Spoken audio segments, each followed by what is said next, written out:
All right.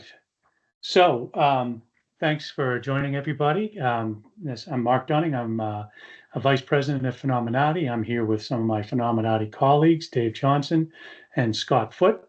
And we wanted to talk quickly about, what this U.S. attack on Iran means for global businesses and critical infrastructure. To give some background on all this stuff, Iran has a long track record of retaliatory cyber operations, and we'll probably touch on this as we discuss this a little bit more. But they're kind of limited in what their response options are to what has happened over the weekend. And from the 2012 Shamoon attacks to the 2020 disruption of US government websites, Tehran has demonstrated that they have asymmetric cyber capabilities that are designed to sow disruption, damage reputations, and exploit unpatched vulnerabilities. And so Scott, I wanted to just ask you, what do you think the implications are for business of this current environment? I think business needs to be painfully aware that we are potential collateral damage in this exchange between East and West, or Middle East and West. Iran has sent this message now for decades. They are willing to attack critical infrastructure, other third parties that don't have any real political sway one way or the other, but they become collateral damage because it's a force multiplier for Iran. Whether they are wiping out, Aramco, Arabian American oil companies' infrastructure, like with Shamoon, that the whole intent was, of course, to degrade the operations of Aramco, and then subsequently to drive up oil prices in the Middle East, around the world.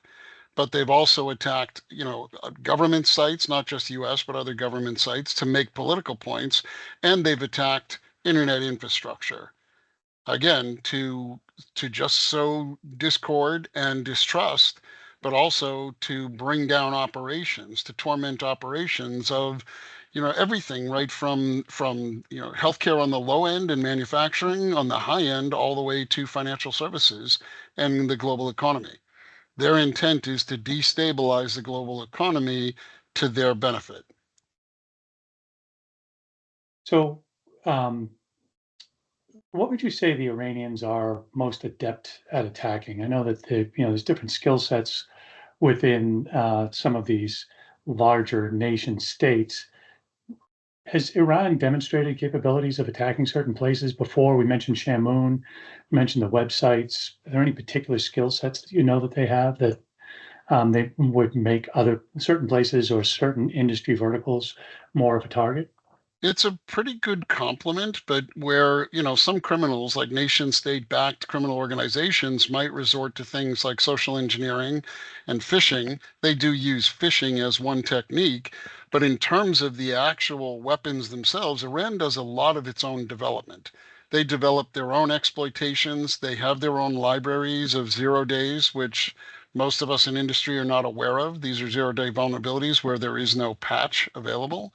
And Iran is amongst some of the best in the world. Certainly the short list of, 5 to 10 countries that you can think of off the top of your head, they're amongst some of the best at developing these capabilities. They do trade capabilities with other large nation states. They do fund some significant networks of Islamic based, not just Islamic based, but it's mostly Shia, because they do use some of these capabilities against the Sunnis themselves. But they pay networks to develop new capabilities, networks of hackers and other researchers to develop these capabilities. So I would say it runs the spectrum, but they do focus significantly on networking infrastructure, Mark. They Do spend you a lot of focus on that because they know how critical it is. do you know where they are based? I know with like North Korea and China, there's entire buildings that are dedicated to this cyber warfare function. Do we know where they are based for the Iranians, and do we know if that they have been damaged with these attacks? Um, yes, different countries around the world have enough of an intelligence network to know the physical locations where there's a center of gravity. I'd say a center of excellence, but it's a center of gravity in terms of who is calling the shots. But Iran's not so silly as to put all of their threat actors, their really competent engineers and the engineers developing attacks, or their ops people all in one location. They're highly distributed around not just Iran, but other proxy organizations as well, through countries that they have a significant affinity for, or they're either backing or supporting in the physical manifestation of these types of tensions. So think places like Yemen. Yeah. And, Excuse me. I'm curious about, I know that Iran has had a relationship with North Korea and Russia. Would we expect that? I know that they're not going to want to get into the traditional warfare in support of Iran, but do we think that they might help out Iran with sowing chaos in support? So they've signed an agreement a couple of years ago specifically to say that we will support each other. I mean, it's like a tiny miniature version of NATO, right? But they've signed this agreement. Now, whether or not Khomeini is calling in those commitments from Putin, right, we'll never know. I mean, certainly I will never know, even with the amount of work that I do watching this activity. And that's by design, because Russia does not want to be complicit in yet another set of tensions going on around the world. They claim they have a legitimate reason for attacking in the Ukraine because they claim it's their sovereign territory. It never has been, but that's the claim.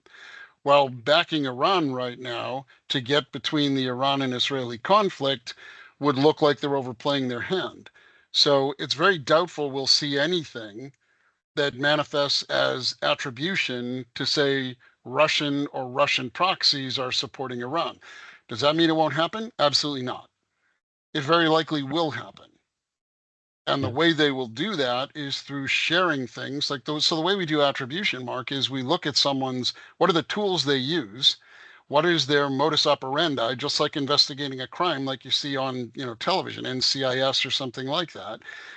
We do the attribution that way. Well, that means most of the threat actors don't use their own easily attributable capabilities unless they're trying to send a message. What they will do is use someone else's, and Iranians might appear to be North Koreans that are attacking with a financial motivation, yet hiding beneath that will be something very destructive that isn't asking for money at all. Its intent is to wipe out infrastructure. Will that potentially happen? I would say it's a very high probability. I'm very confident that we will see threat actors, probably already seeing this network of threat actors supporting each other. Will we ever be able to attribute it? Probably not. Okay, thank you. So let me ask you this question, and Dave, feel free to jump in here. Um, what should people be doing today? What do we think companies really should react to this? What should be their major concerns? What should they be focusing on today? Monday, June 23rd, the day after all this happened on the weekend, what Right? should they be doing when they walk in? So some of us might say shields up and look at all the basic hygiene and make sure that your multi-factors in play and watch for anything that looks unusual in terms of all your user activity or even outside your perimeter. All of that is good and useful, yes. But I would say don't stop there. As a business, look at all of your critical dependencies, your third-party dependencies, your dependency on your networking infrastructure. Many of us sit in office buildings with only one single ISP that serves the office building. Hopefully, we're in data centers around the world. If we're not hosted, we're in data centers around the world that have multiple ISPs. All of that infrastructure, all of it is potentially a target for disruption by the IRG, the Iranian Royal or the Iranian National Guard, essentially. So look at those dependencies and understand where you have a dependency. If it's exploited, it could be lights out for the company in terms of the operation. Start there and then work to make sure you've got contingencies. What's your business continuity look like if you lose that office, if you lose network connectivity to that data center? What's your business continuity plan in terms of continuing operations? And that extends all the way to people. What if we have people that can't fly because we wind up with a no-fly zone and commercial airlines won't fly across the Middle East? What's your contingency there in terms of safety of staff but also in terms of how do we operate if we can't reach Scott or Dave for the next X hours. That's what I would recommend that to all of our clients day one today, in the 11th hour here. Dave, can I ask you a quick question about identity management and what you think good hygiene would look like for identity management and what we think um, we should be doing as organizations to address any identity management concerns day one here? Well, identity access controls are definitely a major part of the IT framework at most companies. Now is an important time to make sure that they're following all those best practices that they've rolled out for their certificates. But this is when it really comes down to it, making sure that the Dave Johnson or this Dave Johnson or that Dave Johnson is the real Dave Johnson. Identity will become a critical thing because these threat actors, they may just have to find the lowest Dave Johnson on the totem pole to gain access to your network credentials. So, these best practices we've done for many different certifications with clients, it's important to now not just be worried about your annual renewal of your certification, but be making sure that you're actually following the best practices that have been built and prescribed over time. Thank you. I figured you were the right person to ask about this, given that you're Dave Johnson.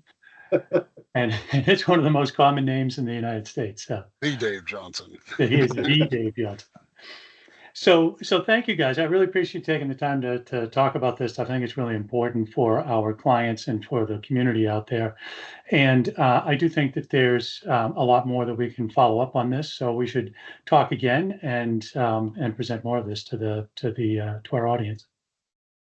Thanks, Mark. Thank you, Mark. Thanks, guys.